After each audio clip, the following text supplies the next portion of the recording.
Bravo. Bravo. Phil, aujourd'hui c'est dimanche. Oui. Dimanche, je crois, c'est le 14 ou le 15. Le 14 ou le 15 décembre, je crois. Ouais, là, c'est ça. 13. Ok. Merci, Honora. Et ce matin, avant de On est venir. le 13 13, oui. Ouais. Ok. Avant de venir, on nous annonce le décès de Jean-Baptiste Zibodi. Tu la connais? Ouais. C'est triste. Jean-Baptiste Zibodi, c'était un grand frère.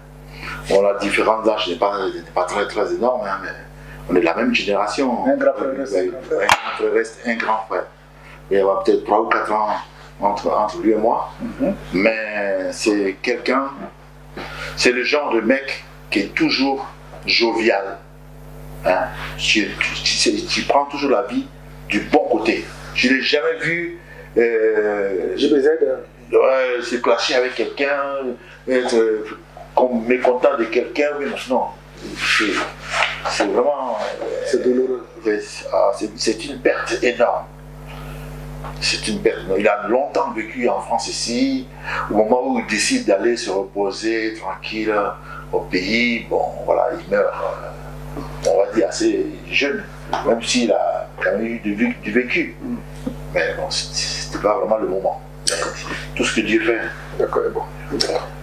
Alors, nous voudrions nous incliner sur la mémoire de Jean-Baptiste Zibodi, Ouais, c'est une perte. et le père, l'initiateur de Marie-Josée, et il a tiré sa révérence en ce jour. Eh ben, nos condoléances à sa famille biologique et puis à sa famille artistique. Bon, Phil, Ouais. tu es un artiste, chanteur, tu es chanteur ou tu es instrumentiste? La question. Alors, d'abord, il faut dire que je ne suis pas chanteur, Mais tu chantes quand même. mais je chante.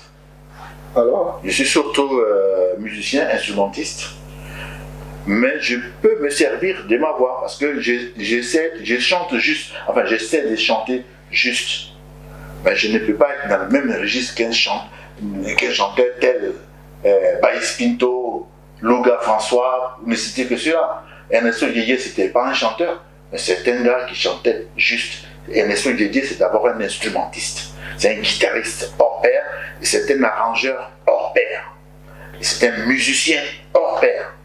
Mais on ne peut pas le mettre dans le même registre qu'un Louga François ou un Ernesto Didier. Il faut que cette nuance soit bien claire il faut dans la tête des gens. il faut les prendre dans leur news.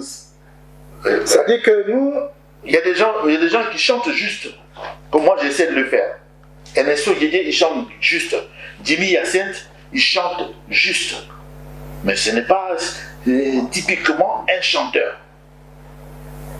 Je ne sais pas si tu oui, comprends ce que je veux dire. Voilà, Voilà. je vois. Mais bon, mais oui, c'est un chanteur, Mais oui, c'est d'abord un instrumentiste, d'accord. mais qui par la suite s'est révélé comme un chanteur. Alpha Blondy, Alpha Blondy, c'est un chanteur. Alpha Blondy n'est pas instrumentiste du tout. Il joue d'aucun instrument.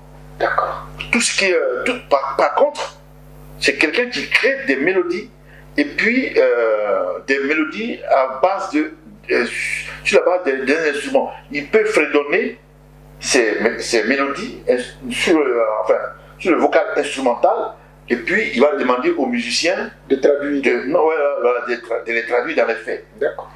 Voilà. D'accord. Ok. Donc il faut qu'on fasse désormais. Oui, il faut qu'on fasse Il faut que oui, entre le le chanteur chanteur. et le musicien. D'accord. Moi, je chante. Vous voyez que je chante juste, je chante sur les notes, je chante dans les notes, et puis je peux même des fois monter dans des tonalités inespérées. Mais je ne suis pas du tout chanteur. D'accord. Parce qu'il y a n'importe qui s'élève, pour peu qu'il donne un machin, qu'il passe bien, allez, il est chanteur, il est star. Et puis il y a trop de stars en Côte d'Ivoire. Il y a trop de Mais stars. tu en es une. Non, je ne suis pas du tout une star. Et je n'aime pas qu'on me colle cette étiquette parce que je n'en suis pas. Une star, c'est-à-dire, une star, c'est même pas une virtuose des fois. Le terme star, ça veut dire une étoile. C'est quelqu'un qui a réussi à transcender Comme le Michael Jackson. toutes les normes. Comme le Michael Voilà, Jackson. il a fait un truc qui a plu à tout le monde. Et puis, ça lui a tellement réussi que non seulement il a réussi dans les retombées financières, les retombées sociales, machin de tout, et puis qu'il y a un autre niveau, et qu'il ne laisse personne indifférent. Dès que cette personne-là apparaît quelque part, c'est une émeute. Et donc, pour le moment, il n'y a pas de stars? Si, il y a des stars. Donne-moi Il y bien, non? a Alpha Blondy. La première star, j'allais dire, de la Côte d'Ivoire s'appelle Wikipédia. Ah bon? Oui, Wikipédia, en son temps, ça a été une star avant l'heure. D'accord. Baïs Pito a été une star. Vous voyez? Parce qu'il ne faut pas confondre les stars, les vedettes, et puis les artistes. Aujourd'hui, tout le monde est star, machin. Bon, quand j'entends ça, je rigole. D'accord. Ouais. Demandez un peu à Tibus Kofi, il vous dira ce que je suis en train de dire. D'accord. Voilà. Alors, Faut pas tout mélanger, quoi. Faut pas mettre tous les œufs dans le même, dans un même panier. d'accord. Il y a des grands, Père Soram, tu as connu Nguessan Santa, Oui. un éminent instrumentiste, guitariste. Oh, moi, je suis rien à côté d'un gars comme Nguessan Santa. Il a fait des albums, il chante. C'est juste, c'est beau à entendre. Mais ce n'est pas un chanteur. C'est un musicien, c'est un instrumentiste. Voilà. Ok. Alors, qu'est-ce qui t'a amené dans la musique? Bon, dans la musique, bon, d'abord, je ne peux pas dire que... Tu avais un parent comme les autres le disent? Non, non, non. La musique peut être héréditaire, mais souvent non. Souvent non. Moi, je sais que mon père, il avait, quand j'étais petit, il avait un banjo. Il grappillait dessus comme ça, mais il n'était pas vraiment musicien, quoi. Mais par contre, mon père, peut-être que j'avais déjà la musique dans le sang. Et puis, mon père, contre nature, c'est-à-dire involontairement, il m'a jeté dans l'arène. Je t'ai dit tantôt, mon père c'était un nonseur. Il organisait des soirées, les week-ends à la maison où il invitait ses amis, les préfets, les machins, les sous-préfets, et tout ça. Et puis il faisait des grandes fêtes. Il invitait des orchestres. Il invitait Amédée Pierre qui est venu chanter chez nous à Oumé. Hein. À la maison, Yapi Jazz, Mamadou Doumbia, tous les grands de cette époque sont venus jouer chez nous à la maison. Et moi, le musicien qui m'a séduit, c'était Ernesto Djedje. Et pourquoi? Parce que Ernesto Djedje, c'était le guitariste de Amédée Pierre. Et quand l'orchestre jouait, je n'avais Dieu que pour le guitariste. Je ne pouvais pas venir dans la cour, j'étais dans la maison, dans ma chambre, mais je regardais à travers les fenêtres. Je ne regardais que lui. Ah bon? Ernesto Djedje. Ernesto Djedje. C'est moi qui guitariste d'Amédée Pierre. Il y a un morceau d'Amédée Pierre, dopé là. Oui. C'est Ernesto Djedje qui joue là. D'accord. Voilà. Et quand vous écoutez les morceaux d'Ernesto Djedje, toutes les guitares, c'est lui qui les fait. Est-ce que vous savez aussi que Benny Bézi, c'est un guitariste? Il est clavier et il est guitariste. Ah ouais? Toutes ces partitions de clavier et guitariste, il les fait. Mais Benny Bézi, il est chanteur, lui. D'accord. Il est chanteur, mais en plus d'être chanteur, il est instrumentiste aussi. Et Justin Stanislas, lui, c'est un chanteur. Lui, c'est un chanteur. Justin Stanislas, lui, c'est un chanteur. Il est dans le registre des chanteurs. D'accord. Alors maintenant, toi, bon, ça te pique que tu rentres dans la musique. Tes premiers pas, comment ça a été? Eh ben, tu as pris des cours pour... Non, j'ai jamais fait d'école de musique. Je ne sais même pas lire une partition. Et pourtant le solfège, je ne connais pas. Donc j'ai appris la guitare comme ça, sur le temps, déjà à l'école primaire. J'étais à l'école primaire. Déjà à l'école primaire? Ouais, mon père, son âme, tu as dû connaître Larry Sheck. Oui, Larry Sheck, oui. On a grandi ensemble à Oumé. On a fait l'école primaire du CP1 jusqu'au CMB à Oumé. Et à l'époque, on avait déjà formé un petit groupe. Lui, il était mon bassiste, moi j'étais le guitariste. Et il y en a un autre qui est décédé maintenant, père son âme, il s'appelle Germain. Germain Palier. C'était lui notre batteur. Il avait fait batteur. C'est moi qui chantais. Je chantais et Larry Sheck chantait aussi. Vous étiez trois? On était trois. Et on allait louer à l'époque. Bon, enfin, quand on est arrivé au collège, voilà, quand on est arrivé au collège, Larry Sheck, lui, il était à Boaké, nous, on était à Abidjan. Vous êtes séparés? Et oui, non, mais pendant les vacances, on se retrouvait. Et on allait louer le matériel de Germain Bigocon. à Saint-Fra, c'est lui qui a fait Gaboulgui là. Il dit à Gaboulgui, on allait chercher. Mais le truc c'est qu'on allait chercher le matériel de Germain Dugocon pour jouer au centre culturel Doumé. Et lui, ses instruments étaient branchés sur des batteries automobiles là. Oui. Donc, pendant qu'on jouait, le compteur sautait. Et maintenant, on continuait tous de jouer et les gens dansaient dans le noir.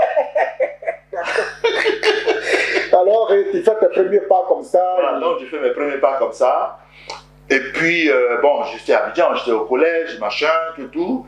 Et c'était l'effervescence, l'époque de la pop musique. Il y avait plein de groupes qui faisaient du rhythm and blues, du rock, de la musique pop rock, quoi, tu vois. Il y avait les Solutions. Il y avait les Rat and Finger, il y avait plein de groupes, les Black Davis, les fétiches qui sont devenus après les super fétiches de Baïs Pinto.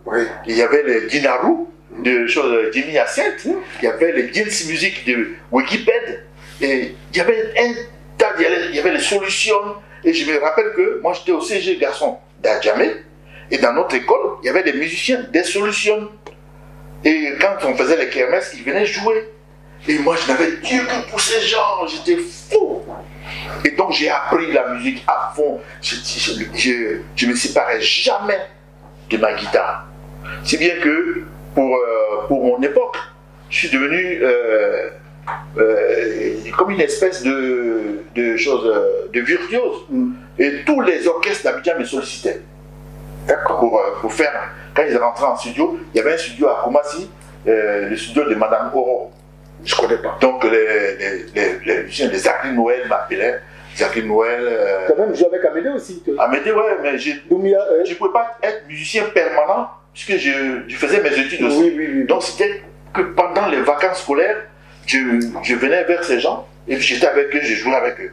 J'ai joué avec eux tous, Mamadou Doumbia, Yapi Jazz. Jacqueline Noël, Série Simplice. Mais lequel qui t'a marqué, lequel qui t'a véritablement marqué? Donc en fait, je les admirais tous. Mais moi, mon truc, c'était de venir jouer, quoi.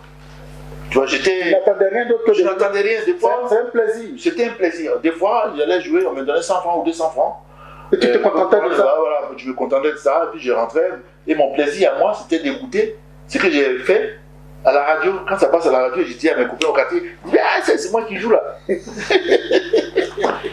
Alors donc, et comme ça, bon, paf, l'idée de t'être enseignant, il fallait chercher des amis pour former le groupe Woody. Ah, le fameux groupe Woody. À part les Woody, il faut dire que, bon, je bourlinais comme ça avec tous les orchestres d'Abidjan, j'ai joué un peu partout, et puis j'étais un fan, un irréductible des dance music.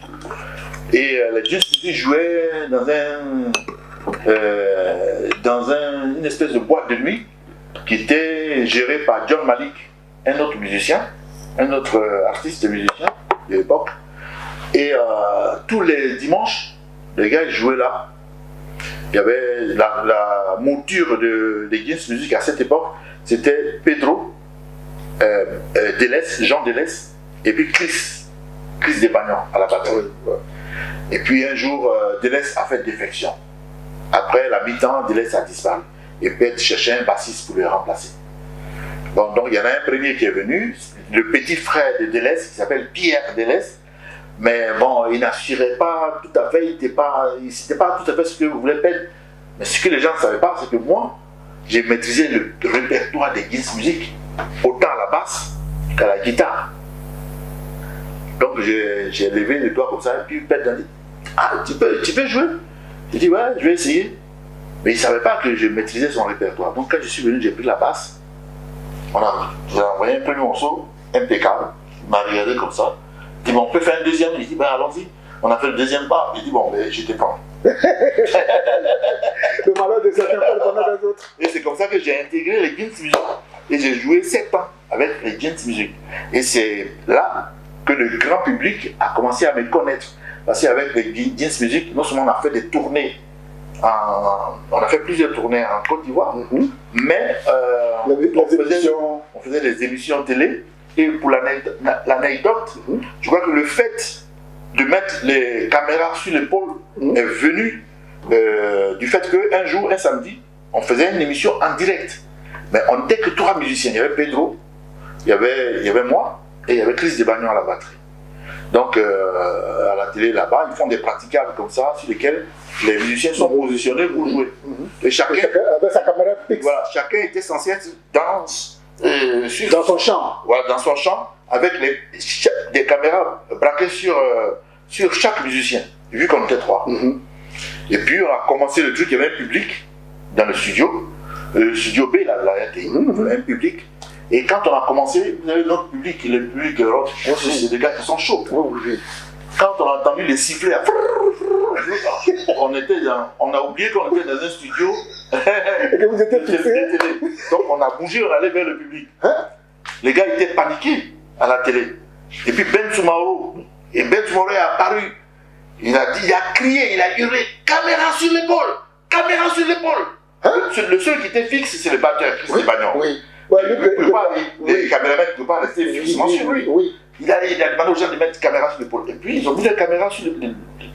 Lourdes, les caméras qui pesaient près de 20 kilos là. Ils ont filmé. Nous on a pensé que après cette émission, on allait être rayé complètement des programmes de la télévision. Mais Ben Soumaro nous a reçus dans son bureau. Il dit, mais vous venez de révolutionner la télévision ivoirienne. Oh, bravo. Ça, c'était jamais vu. Mais quand on a revu le machin, c'était ça. Et c'est à partir de là que les gens ont commencé à bouger avec les caméras. Ma session à l'époque, c'était fixe. L'idée de Woody, c'est parti de qui? C'est parti comment? Bon, alors, il y a 2 versions. Ouais. Malheureusement, maintenant, il faut faire avec ça parce que récemment, j'ai vu dans une émission que mon frère Jack Dely a fait avec, je crois, c'est plus polémique, hein, c'est comme ça. Oui, bon, on ne dit pas le nom du média. Voilà, excusez-moi.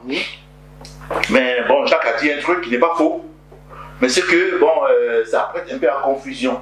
Parce que, d'après ce que dit Jacques, le groupe à l'origine serait les Ozidi. Ozidi, mais ce que j'ai écrit en faux, parce que moi je ne suis pas transfuge de Ozidi. Voilà. Moi je citais un peu brièvement mon parcours. Voilà. Et j'ai dit dans mon parcours que j'ai rencontré Chris Desbagnon.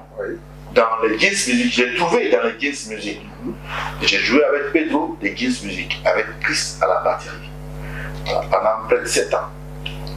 Et puis après, bon, comme j'étais enseignant, j'étais éducateur, enseignant aussi, j'ai été affecté à mon premier poste au CG à Poupée, où j'ai fait 3 ans. Et quand je suis revenu de là-bas, d'à Poupée, je suis allé trouver Fulgence Cassi. Fulgence Cassi, c'était le manager des Guins Music à l'époque où moi je faisais partie de ce groupe. Donc je suis allé le trouver pour lui dire, bon j'ai envie de monter un groupe pop rock, mais essentiellement pop. Est-ce que tu peux m'aider? Il m'a dit, Wiper, parce qu'il m'appelait Wiper à l'époque. C'est même lui qui m'a donné ce pseudo. Wiper, écoute, moi ce que je peux faire, c'est de recevoir à mon émission, première chance, et puis tu vas expliquer ton problème. Parce qu'il y a 2 volets, le volet musique, et puis l'autre volet interview. Et dans l'interview, tu passeras un message pour rechercher des gens qui peuvent à l'occasion jouer avec toi. C'est ainsi que j'ai fait première chance. Et dans le volet interview, j'ai lancé cet appel. Le premier qui a répondu à mon appel, et à cette époque, j'étais au lycée de moderne de Koumassi, c'est Chris Desbagnon qui est venu me trouver et que j'avais perdu de vue depuis que je suis parti à l'intérieur. À couper, tout ça. Donc Chris est venu et a dit, j'ai vu ton truc que tu as fait à la télévision, première chance de tout. Donc je suis venu te trouver pour que, voilà, parce que tu veux monter un groupe, je suis là. Je lui ai dit, donc trouve-moi 2 autres musiciens, il faut qu'on soit au moins 4. Trouve-moi, toi tu es batteur, moi je suis guitariste, trouve-moi un clavier et puis un bassiste. Et Chris est venu avec un guitariste et un bassiste. Un guitariste en lieu et place du clavier. Et on a commencé les répétitions. Qui sont ceux-là? Qui était Le guitariste s'appelle Roland et le bassiste c'était un jeune Gabonais, je crois. Gabonais. Dont j'oublie le nom maintenant, mais il y a longtemps, ça date de 84. Et bon, on a commencé les répétitions chez moi. Je louais le matériel chez Vietnam, des Mères Lessel, qui est un ami d'enfance. Et on répétait chez moi. Mais les amis qu'on avait recrutés, Chris et moi, c'était pas ça. Ouais, c'était pas ça, pas parce qu'ils n'étaient pas bons musiciens, c'était des très très bons musiciens. Mais plutôt que de faire exclusivement du rock, ils voulaient qu'on fasse un peu de variété aussi. Oh, variété, ça ne nous allait pas, Chris et moi. Donc bon, on répétait quand même, en attendant de trouver vraiment les éléments qui pouvaient faire notre affaire. Paradoxalement, Chris aussi était ami avec Jacques Delis et Bobo, par l'intermédiaire d'un autre, quelqu'un qui avait ami en commun. D'accord. Tu me suis bien? Oui, je te suis. Oui. Voilà, parce que Jacques l'a relevé dans son interview. Oui. Il a dit qu'ils ont fait la connaissance de Chris et puis ils ont commencé à jouer avec Chris, lui et Bobo.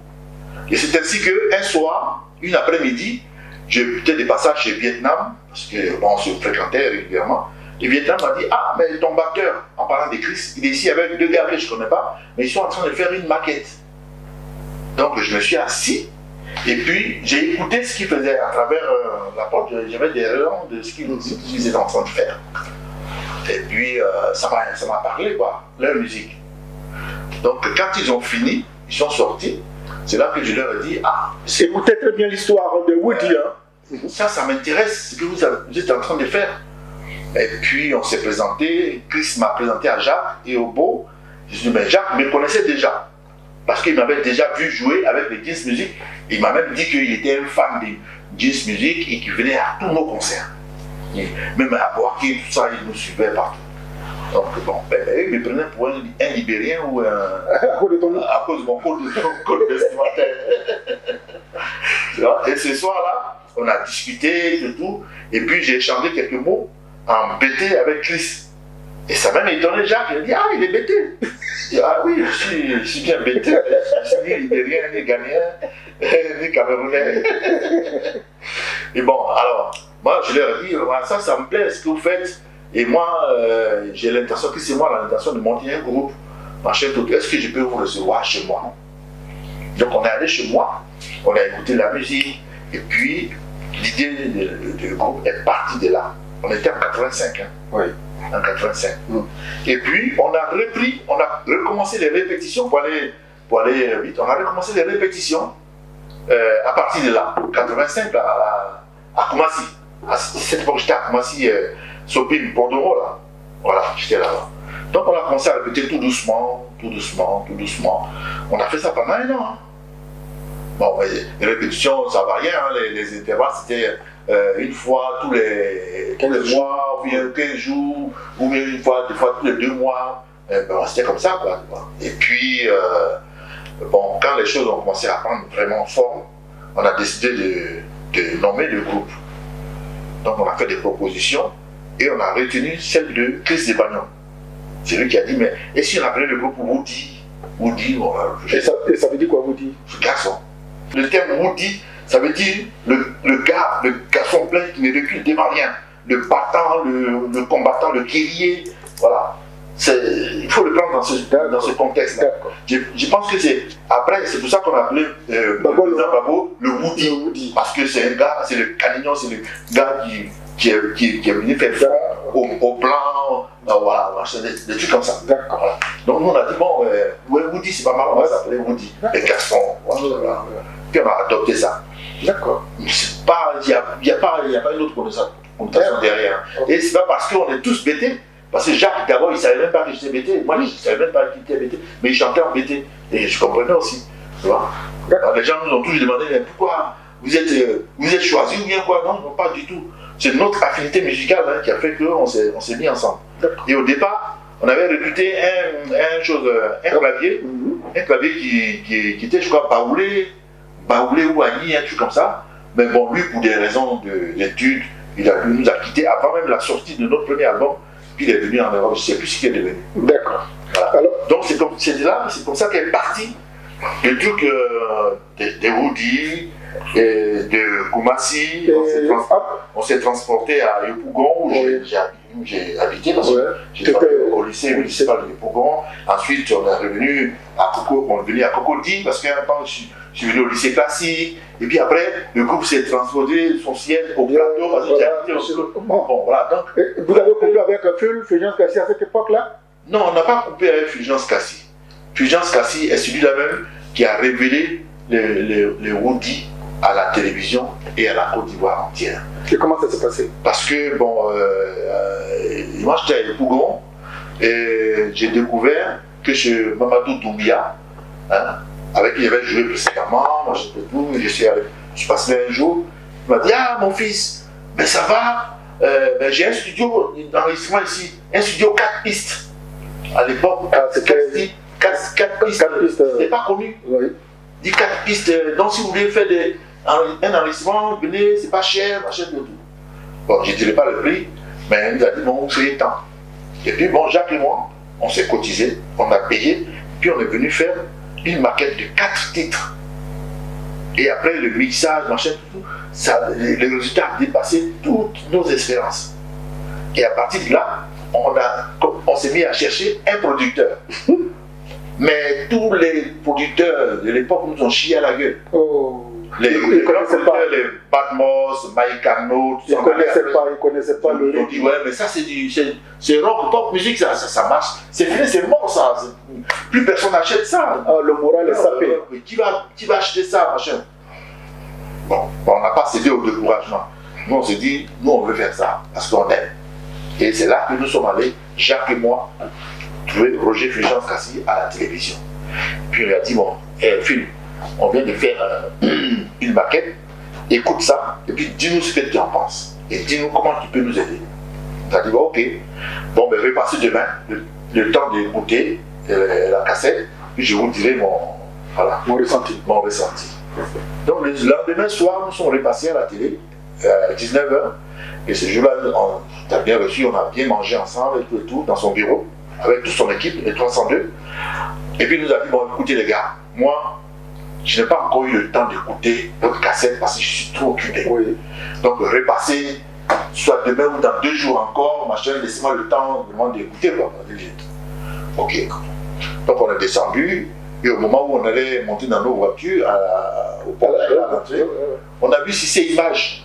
Enfin, pour ceux qui connaissent Cissé Image. Oui, c'est un grand réalisateur, il m'a même formé. Cissé Image est venu en courant.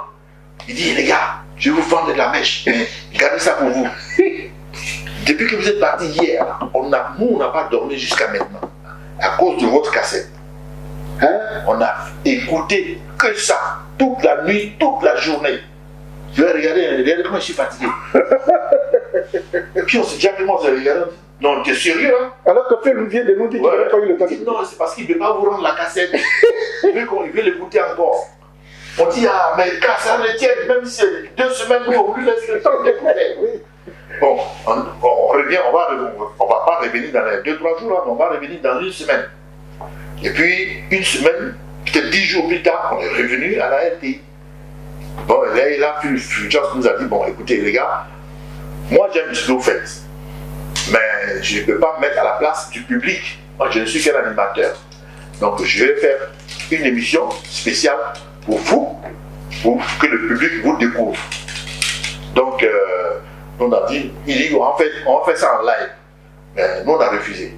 Parce qu'on s'est dit, tel qu'était la télé avant, le son qu'on a dans le studio, il passe très très bien, il y a une bonne ambiance. Mais le son qui passe en régie, c'est pas la même que... Et nous, on ne voulait pas prendre des risques. Donc on a dit: non, Phil, nous ce qu'on voulait faire, c'est faire un playback. C'est-à-dire, vous passez la cassette, et puis on chante dessus comme si on était en live. Oui.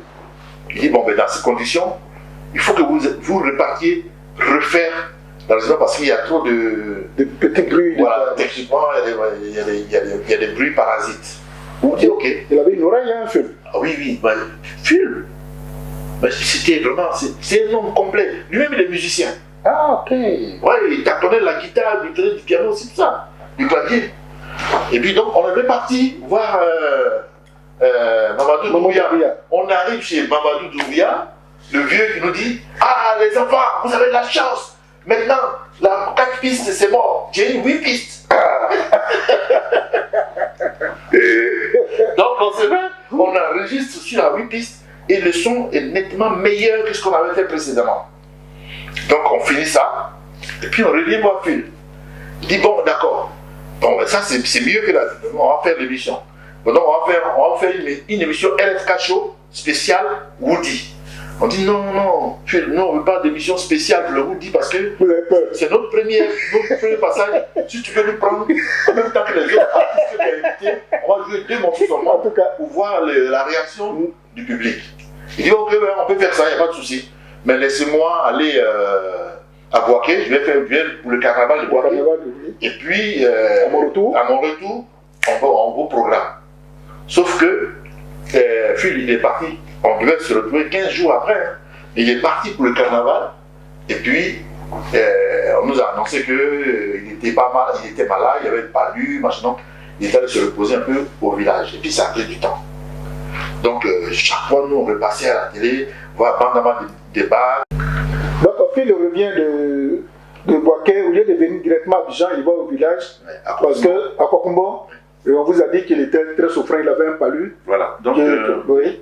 Phil était à Kokumbo et nous, on commençait à perdre espoir. Mais après, il laisse des instructions pour que son équipe nous fasse passer à son émission LFK Show qui était animée par Anne Taki. On ne sait même pas où il est. Oui, bon, je crois qu'il est retourné aux impôts parce que c'est un fonctionnaire des impôts, voilà, un truc comme ça. Donc, Anne Taki nous reçoit à son émission, à l'émission LFK Show. Et il y avait plusieurs artistes, et nous, on a balancé, comme on avait souhaité, on a balancé 2 titres, dont Doussi. Et à notre grande surprise, Anne Taki qui vient nous dire que le standard est bloqué. Tellement que les gens appellent. Ouais. Toute la Côte d'Ivoire s'est mis à appeler la RTI pour demander c'était quoi ce groupe. Était-ce des Américains, était-ce des machins, et tout. Puis il y en a d'autres qui disent non, mais c'est pas des Américains parce que ce qu'ils chantent là, on entend. Oui, ils chantent en langue BT, mais d'où ils sortent, machin, et tout. Et le standard était complètement bloqué. Et un Taki est venu en suivre, nous dit mais les gars, on n'a jamais vu ça à la télé, le standard est bloqué. Donc nous, ça nous a donné du coffre. On s'est dit ah, donc on est peut-être dans le vrai. Donc suite à ça, je vais dans les grandes lignes. Hein. Oui. Voilà, suite à ça, on a décidé de passer à une autre étape. Et l'émission nous a aidés en ce sens que M. Koudouignon Stéphane, qui est aujourd'hui député, l'honorable Koudouignon Stéphane, s'est joint à nous. Et c'était Koudouignon Stéphane, c'est le grand frère de Jacques Dely. D'accord. Voilà. Donc il est venu proposer ces services. Pour vous encadrer, quoi. Nous encadrer, voilà. Et tout de suite, il nous a fait dotation de matériel. Il nous a trouvé une salle de répète, machin, tout. Et la chose a pris une autre envergure. On s'est mis à répéter tous les soirs. Une salle que nous avait allouée. Et puis, Fulgence a donné des instructions depuis Kokumbo pour qu'on refasse une autre émission LFK Show, mais cette fois spéciale Woody. Donc on a pris rendez-vous dans les 2 mois qui allaient suivre. Entre-temps, on s'est dit bon, on va profiter de ça pour mettre en place un concert à l'Aïtassi, à Trècheville. Et donc on a fait le deuxième passage. Ça c'est connaisseur qui connaît. On a fait le deuxième passage à la télé. Et on a annoncé en même temps dans les bandes déroulantes que le groupe aurait un concert à l'Aïtassi. Et le jour du concert, bon, on est allé. Vous étiez inquiet. On était inquiet. Est-ce que ça va marcher, ça va pas marcher, voilà, tout ça. Exactement. Et nous sommes allés faire la balance autour de 9h, 10h le matin. Tous nos amis de la presse étaient là. Il y en a qui étaient là pour nous fustiger, qui est là pour nous accompagner. Et de tout, Momo, lui. Oui, Momo, lui. Salut, Momo. Salut, Momo, qui est mon ami d'enfance. Oui. Il dit, Azoubé, j'ai déjà les titres de mon article. Les Woody devant une salle vide. On avait un truc. On se dit, qu'est-ce que ça va donner? Et après, on s'est dit, bon, on s'en fout. Nous, on aime, on fait. Oui. S'il y a du monde, tant mieux. S'il n'y en a pas, tant pis, on s'en fout. Allez, on fonce. Oui. Et puis, sous le coup de 16 h, bon, Mamadou Doumbia, qui était notre ingénieur de son, il avait un matos rutilant. Sous le coup de 16 h, on est tous allés s'apprêter. Vous reposez un peu. Et le soir, on est venu, moi je me souviens, j'étais avec Obo dans la voiture. Et à l'entrée de l'Aïtassi, à 200 mètres, on a vu une foule énorme devant l'entrée de l'Aïtassi. Donc j'ai dit à Obo, je dis, putain les gens, parce qu'à l'Aïtassi, il y a la salle de concert, mais il y a une autre salle de mariage. Oui, non. Et les gens viennent souvent faire des mariages. Oh là là. Donc je dis à Obo, mais pourquoi les gens choisissent le jour où on fait un concert pour faire leur mariage? On était inquiets. Jusqu'à ce qu'on arrive devant l'entrée de l'Aïtassi. Oui. Et dès que les gens nous aperçoivent, on dit, les voilà, ils sont là, ils sont là. Alors, on comprenait bien. Et puis tout de suite, il y a un cordon de gros bras pour nous sécuriser qui viennent nous sécuriser. Ils empêchent les gens de nous atteindre. Et au bon moment, on se réunit, on dit, on est devenus des stars. Donc, je garde la voiture, on descend. On était entourés, les gens voulaient nous toucher déjà. Et tout. Ils nous ont escortés jusqu'à la loge. Oui. On arrive dans la loge et trouve Jacques. On dit, Jacques, mais tu as vu les gens qui sont dehors? Il dit, oui, mais je viens de subir la même chose. Je dis, on est déjà des stars. C'est bon, la belle époque. Ouais. Le seul hic, ce jour-là, mon petit frère, Honorat, il était là, mais il avait un problème de santé. Oui. Je crois qu'il avait une migraine terrible, il m'a dit la migraine. Le pauvre. Ça m'a un peu. Oui. Voilà, ça m'a un peu affecté, mais quand même, on a fait le concert. Oui. Et c'est tonton Bouba qui s'est proposé. Il s'est proposé même? Oui, il s'est proposé. Il dit, il faut que ce soit lui qui anime. On a dit, mais on n'a pas la rampe. Il dit, on s'en fout, les autres. Il dit, je vais animer le concert. Et c'est lui qui a animé ce concert. Ben, ça a été un très très beau concert. Et ça a été le départ un peu de tout. Donc après ça, Coup d'Union nous a dit, bon écoutez les gars, moi je ne suis pas très riche, mais avec les moyens du bord, on va rentrer en studio. Et on est rentré en studio chez James Benny Scott. Son studio s'appelait le studio Genimat, où on a enregistré le premier album de Woody. Et on était sur la fin de l'enregistrement, c'est-à-dire qu'on allait aborder la phase des mixages, quand un soir, Venance Conan, parce que Venance Conan, c'est notre famille, hein, on a tout fait ensemble. Le DG actuel de Fraternité Matera. Oui, lui, il y avait lui, de Venance Conan, Solo. Oui, il est lui, animateur à RFI là. Et puis, il y avait qui d'autre là? Alexis Otapé, mais qui a quitté le monde des médias depuis assez longtemps. Mais ce sont des gens. Et Tibus Kofi. Non, Tibus Kofi, lui, c'est mon binôme, quoi. Il jouait aussi. Non, il jouait, mais lui, on a plutôt joué à l'OUA, à l'orchestre de l'université. D'accord. Ouais. Donc, voilà, Venance est venu avec ce soir-là, il est venu avec Yves Zobo Junior, pour lui faire écouter ce qu'on était en train de faire en studio. Et Junior, quand il est rentré en studio, il a écouté les titres, et puis le titre Douci là a retenu son attention. Il dit, moi je veux ça. Bientôt on va enregistrer pour Afrique Étoile, il me faut ce morceau. Hein? Oui, mais on n'a pas encore mixé. Il dit, oui, mais mixez-le, mais je veux ce morceau, je les veux à Afrique Étoile. Donc on a mixé spécialement Douci pour Afrique Étoile, pour l'enregistrement de machin. Et puis la semaine d'après, on est allé à l'émission de Afrique Étoile. Mais l'émission n'est pas diffusée tout de suite. Ouais, ça arrive. Maintenant, il met les moyens à disposition pour d'Union là. Pour d'Union Stéphane. Et après ça, donc, on fait le concert à l'Aïtassi, oui, qui est un véritable succès. Et après ce concert, vous rentrez en studio. Maintenant, on est sur Yves Zobo Junior. Junior qui voulait absolument le titre Douci pour faire voilà, l'émission. Afrique Étoile. Ah, c'était suivi à l'époque, hein? Oui, on fait c'était la CEDEAO même. Afrique Étoile. Et puis pour les fêtes de fin d'année, en 89, eh ben, bon, Afrique Étoile passe l'émission. Et voilà, boum. L'explosion. Goudi. Ouais. On n'avait pas encore fini le studio que Emidiat Music appelle le coup d'union pour lui dire ils veulent sortir l'album là avant la fin de l'année 89. Donc bon, ils mettent les moyens pour qu'on finisse le mixage, machin tout. Et puis ils organisent un cocktail de presse à l'hôtel Ivoire. Et puis voilà, ils mettent le premier CD aux enchères. Oui, vas-y. Oui, vas-y. On n'a pas fini, s'il te plaît. Les enchères. On n'a pas, oui. Et puis voilà, l'épopée Woody démarre en trompe. Et on arrive sur la scène musicale avec notre style, notre genre un peu particulier. Et tout. La suite, tout le monde la connaît. Voilà. Après cet album qu'on a appelé Epsilon, on a fait le deuxième album en Angleterre. À la faveur d'un concours de musique organisé par l'écurie Marlboro et géré à l'époque par un Suisse américain du nom de Dr Bill.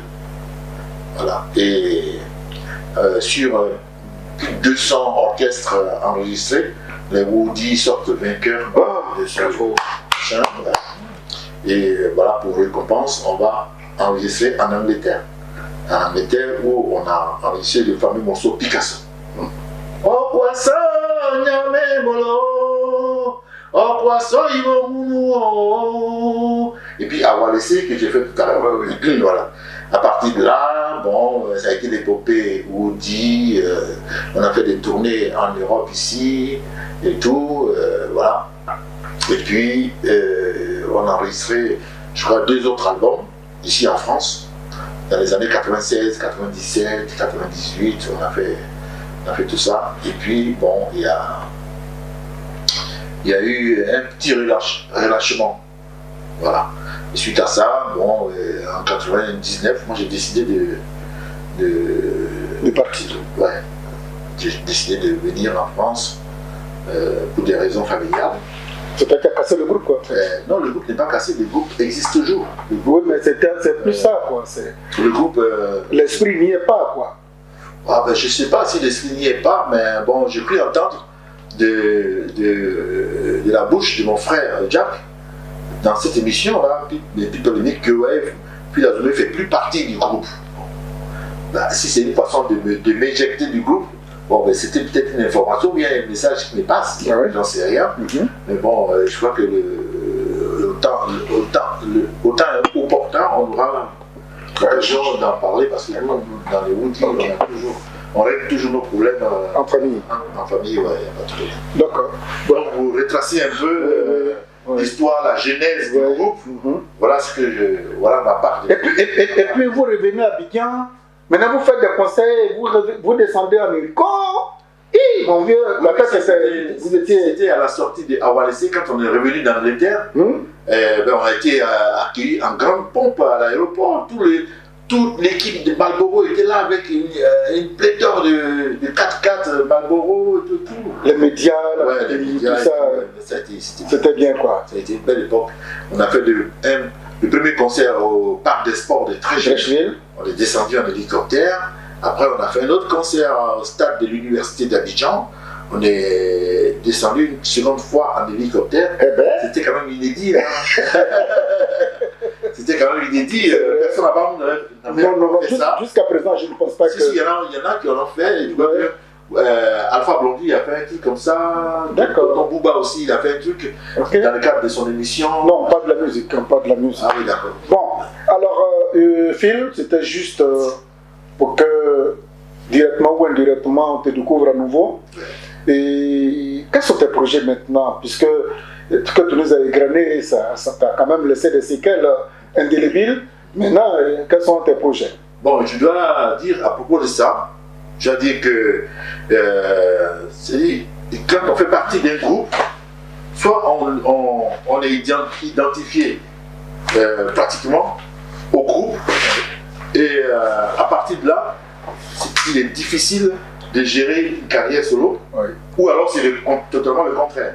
C'est-à-dire, il y a quelqu'un qui transcende sur le groupe et donc qui sans lui, sans sa présence, le groupe ne peut évoluer. Mais dans le cas de Woody, je pense que c'est surtout ce qui doit primer, c'est le fait que le groupe soit toujours ensemble. Et les éléments sortis de l'hémisphère, de l'ensemble du groupe, soit pratiquement difficile à... Donc vous allez vous remettre. Vous allez vous remettre. Donc peut-être s'il y a des bonnes volontés qui veulent que le groupe se remette, il n'y a pas de souci. Toi tu es disponible. Moi je suis disponible, à moins que on ne veuille plus de moi. Jacques t'a limogé déjà. Jacques t'a rangé déjà. Jacques ne plus de moi, bon, ça c'est une autre histoire. Sinon, mon souhait, ce serait que le groupe se remette en scène, parce que nous, on n'est pas des footballeurs. Donc, tant qu'on a la santé, on peut faire la musique jusqu'à même 100, 200 ans, 300 ans. Bon, mais sinon, voilà, ce serait pas mal, parce qu'il y a une synergie entre nous qui fait que le fait de se retrouver, dans le groupe, malheureusement, Chris n'est plus là, mais le fait de se retrouver, les trois que nous sommes, on se retrouve, mais on peut encore pondre les choses qui vont émerveiller. Voilà. D'accord. Ok. Bien, alors, chers amis, voyez, nous initions, en cette fin d'année, nous initions une émission qui consiste à aller partager le quotidien d'un artiste. Le premier avec qui nous initions cette rubrique sur businessactuality.com. Je peux te taper? Bien sûr. Il s'appelle Phil Azoumé. Et moi, Oui. Je peux te taper aussi? Oui. Mais faut pas... Arrête tes gros doigts là. Arrête tes gros doigts là. Faut pas m'écraser. Alors c'est un film, et puis bon... Attends, je voulais juste une fois, comme tu es dans les cadres des projets. Oui. Donc, moi j'ai cru que c'était ton vœu de vous retrouver. En fait, j'avais commencé à tourner un peu dans Paris, on aurait témoin. On avait commencé à faire parce que j'ai fait plein de festivals ici en France. Le seul souci, c'est que je n'ai pas encore, depuis au moins 20 ans, réussi à passer à percer le milieu showbiz français. Oui, showbiz, non seulement le showbiz, mais le milieu des médias français. Parce qu'il y a les médias de la diaspora, puis il y a les grandes chaînes, comme la 1, la 2, la 6. Une fois que vous arrivez là-bas, c'est bon. C'est garanti que vos œuvres vont être vendues même dans les supermarchés. Et forcément, les gens vont aimer, donc ils vont acheter. Et ça vous fait vivre, vous vivez de votre art. Bon, maintenant, nous on tourne dans les festivals, on endiable les festivals, mais comme on n'est pas encore sur les grands médias, bon, on attend que le truc s'ouvre un jour. Mais en attendant, le corona, la pandémie est venue freiner un peu tous les élans. On avait des projets dans certains pays, aux États-Unis, au Canada, un peu partout. Mais c'est en stand-by. Donc une fois que les choses sont ouvertes, voilà, j'ai des séries de concerts à faire du côté du Canada, machin, et voilà, on travaille. La Côte d'Ivoire peut se permettre d'espérer un jour te revoir à Abidjan? Bien sûr, c'est mon pays. Tous les jours, j'ai nourri l'envie d'y aller, mais bon, en ce moment, la situation sociopolitique est un peu bizarre, et moi, bon, voilà, compte tenu de mes prises de position, ben, je ne sais pas si je suis le bienvenu à Abidjan. Voilà. C'est ça le problème en ce moment. Voilà. Notre pays a beaucoup changé. La Côte d'Ivoire a changé, mais son nom n'a pas changé. Alors, Phil, vraiment, je ne sais pas comment te dire merci. Il faut qu'on arrête parce qu'on risque de prendre une contravention. Parce que le couvre-feu, c'est dans 1 heure. Et d'ici, Paris, nous en avons mis, je crois, 1h45. Il faut qu'on fasse vite pour partir. Coronavirus oblige. Nous sommes obligés de vous dire merci. Honora, j'ai rempli ma part. Il t'appartient de faire le montage pour businessactuality.com.